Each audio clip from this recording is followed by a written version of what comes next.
Now for our story. In Judge Willoughby's courtroom, where the case of Meade versus Calvert was in its last day, there was a general air of anticipation, a sense that something exciting was about to happen.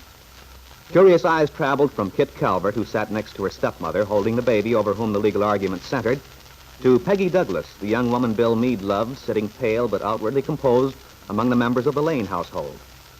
Many observed the anxious, troubled look which passed between Peggy and Bill, and wondered what the outcome would be as they glanced toward Nicholas Dorn, Peggy's fiancé, who was also present. Jessie Calvert, Ben's wife and Kit's stepmother, is among the most interested of the spectators, still hopeful that some turn of events may cause the judge to award the baby to Bill Meade. Now she turns to Kit. Is the baby still asleep, Kit? Yes, but he's beginning to get restless. It would be just my luck if he woke up and started a fuss. Well, if you're tired, I'll be glad to hold him for a while. No, thank you. I hardly expected you'd want me to. You look very much the picture of wronged motherhood. The judge is sure to be sympathetic. Jessie, you're a cat. I do wonder where Aunt Mary is. It's not like her to stay away at such a time. Farnsworth is certain to call Peggy today. That's something I'm going to enjoy.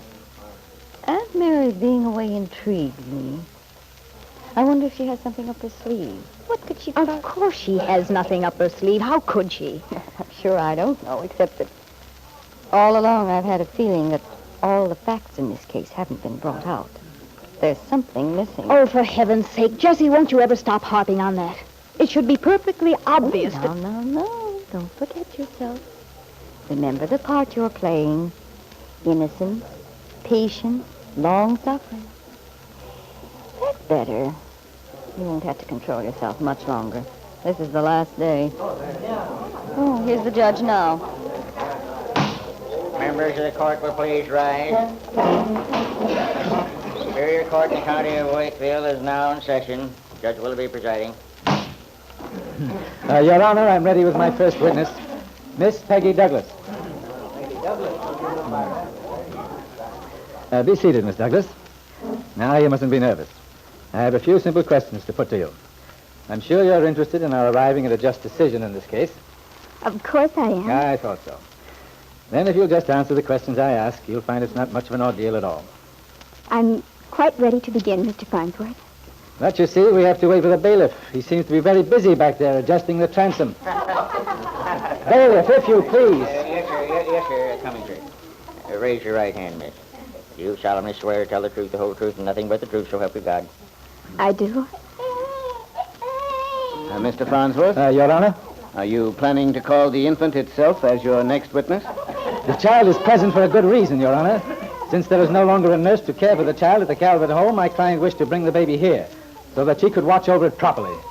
Most commendable, I'm sure. Very well. Proceed. What is your name, please?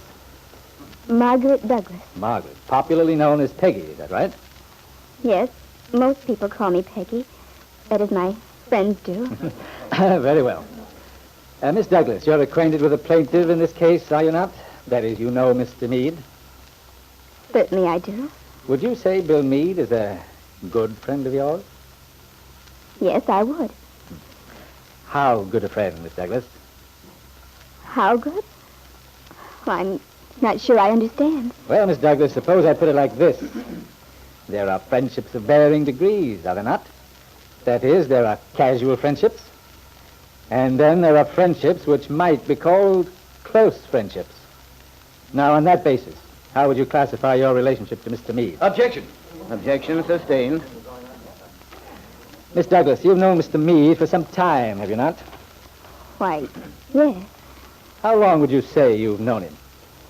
Well, altogether, about 3 years. You met during the war, did you not? Yes, This was before Mr. Meade's marriage to Miss Calvert? certainly it was. It was during a period of emergency. The young man was unknown in town, and a rapid friendship sprang up based on the ruthless, restless spirit of the times, when young people were cut off from their ordinary peaceful ties, cast loose. During this period, then, this time of emotional upheaval, you and Mr. Meade became friends. Is that true? It is? Mr. Meade came frequently to your home. He was, you might say, part of your family. Well, I don't... I mean, he was well acquainted with your Aunt Mrs. Lane and the other members of the household. Had dinners there and so on. Oh, yes. And there were many times when you were alone together. Went on picnics. Went canoeing in the warm summer evenings. Did you not? Yes, we did the things most people do in the summer. Exactly. And you did something many people do at any season. That is, you fell in love. Objection. Your Honor, I submit that the question whether these two young people were actually in love is entirely pertinent in view of what followed later. In view of a shattered marriage. A struggle for custody of the victim of that shattered marriage. If this is not pertinent, then the intentions of the child's father are not. The man who dares to seek custody of a child he abandoned. Objection! Objection sustained. You know the rules of the court, Mr. Farnsworth. These hold as well in Huntsville as they do in your home city, Chicago. You will please abide by them. All right, Miss Douglas. Now regarding this period of your friendship with Mr. Meade. Before he met his wife-to-be. At that time, in the course of the many hours you spent together, you must have discussed, as young people do, your plans, your aspirations and ideals, did you not? Why, yes. You talked about the future, about marriage and parenthood, too, I suppose. Yes. Try to remember, Miss Douglas. Did Mr. Meade ever express a desire to have children at some future time when he might marry? Yes, Bill, he said he hoped to be a father someday. I see. Well, let's discuss a somewhat more recent period, since Mr. Meade met and fell in love with Miss Calvert. You must have been surprised when that happened, were you not? Surprised? I suppose I was, in a way. I thought so. But in any case, Mr. Meade was married, and after some time, his wife went away to California. While Miss Calvert, then Mrs. Meade, was away, Miss Douglas, did you at any time see her husband, her former sweetheart? Yes, I did. You saw him. That is, you were with him even though he was married, and you knew his wife was out of town. Well, he was stationed at Camp Downing. The road to the camp goes right past our farm. It was only natural he'd stop in occasionally. There was nothing wrong. Did I suggest there was anything wrong, Miss Douglas? Well, let me ask you this. Is it not true that during this period when Mr. Meade's wife was expecting a child, living alone in California, thousands of miles away, that Mr. Meade told you he intended to get a divorce? That he didn't love his wife? That, in fact, he was still in love with you? Objection! Your Honor, there's a law of nature which transcends that which was made by man as a protection to man. These are rules governing human conduct, rules of decency and fair play, a natural law which decrees that motherhood is sacred. I hold that this young soldier, fully aware that his wife was about to have a child, and nevertheless so far forgot his duties as a husband and father-to-be that he returned to this young woman, with whom he had, by her own admission, been in love. This is the man who now attempts to gain possession of the child he wronged so grievously. This is Objection! Bill Meade is not being tried in this court, nor is Miss Peggy Douglas. Apparently, Mr. Farnsworth, the rhetoric, far exceeds his knowledge of the law. We are here to decide whether Miss Calvert is a fit mother of a child. We're not Your here... Honor, there's an old Latin saying, the verdict acquits the raven but condemns the dove. I contend that Miss Calvert is indeed a dove in this case.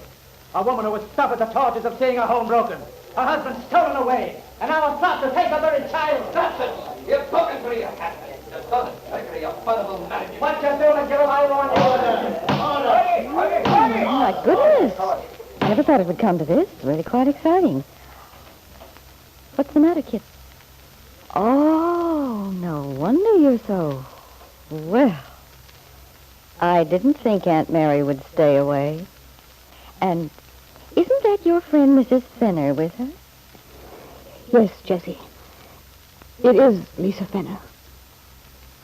Kit's face had gone dead white as she watched Aunt Mary walk up the aisle toward the front of the room while Lisa seated herself alone on the other side. There was a momentary pause, a hush as Aunt Mary, her footsteps sounding confident and sure, walked calmly toward Bill Meade's attorney, Angus McKillop.